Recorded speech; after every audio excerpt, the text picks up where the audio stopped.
what you've been doing at colleges and as an educator.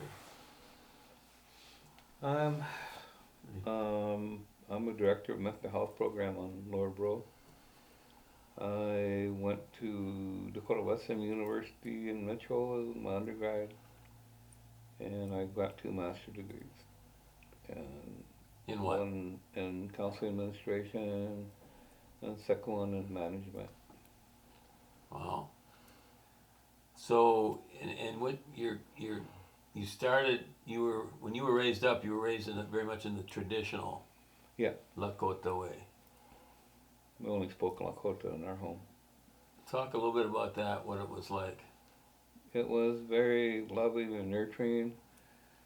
I seen I when I became a counselor, I was a director of the IRG guidance program with Crow Creek Schools.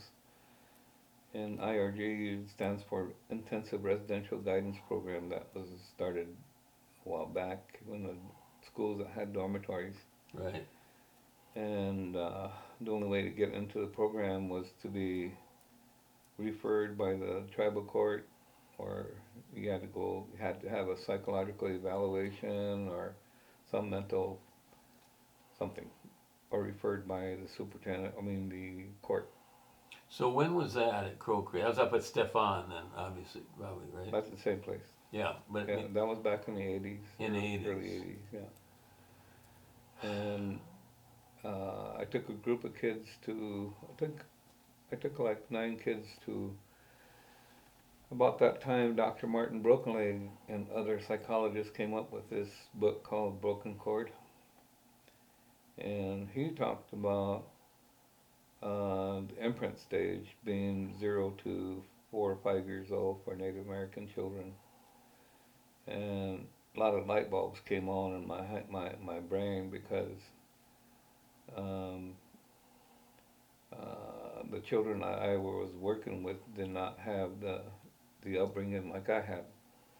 And what I had from 0 to 9 years old when I lived out in the country was our Lakota language, our Lakota ceremonies, um, uh, and when I was 6, I went to a country school, 2 room schoolhouse with first grade to fourth grade in one room and fifth grade to eighth grade in another room.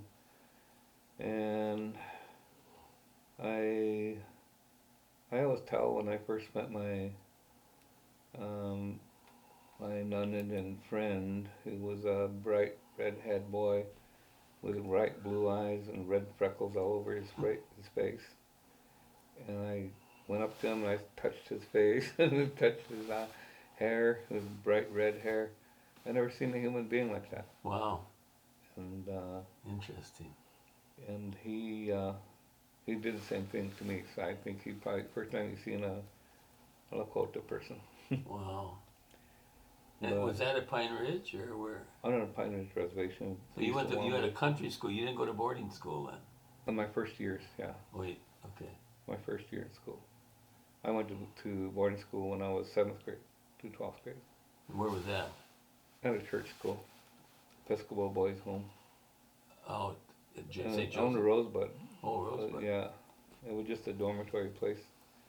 We went to Todd County High School for the academic classes, but it was a home that we stayed at, a dormitory, So it was like residential school. a residential It school. was, Yeah. yeah. How was that for you? Did you have a It was a good teaching about, but I was sustained and maintained who I was. I never felt like I was a complete part of a pie that was complete, or however people say that. I never was. I don't know. Christianity never fit me. I studied it though, and I started to make comparisons with who I was, where I came from, and which helped me a lot. And so when I finished high school and moved on to college, I quit becoming a Christian, and I became me. And all the answers I was looking for was inside me. And I went out to college.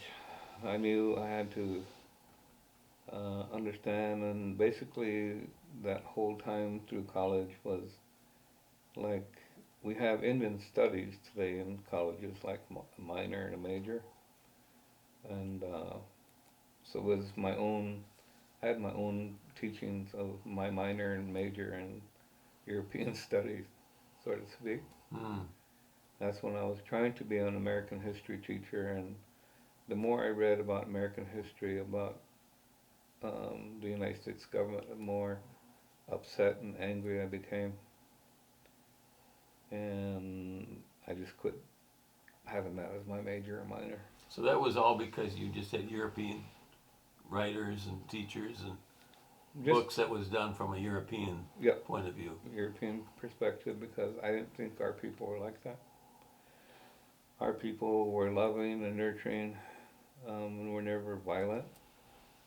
A lot of the things that I researched and found out was through the alcohol that was brought up the Mississippi and the Missouri, and since then our people have been in chaos, along with historical trauma and intergenerational trauma.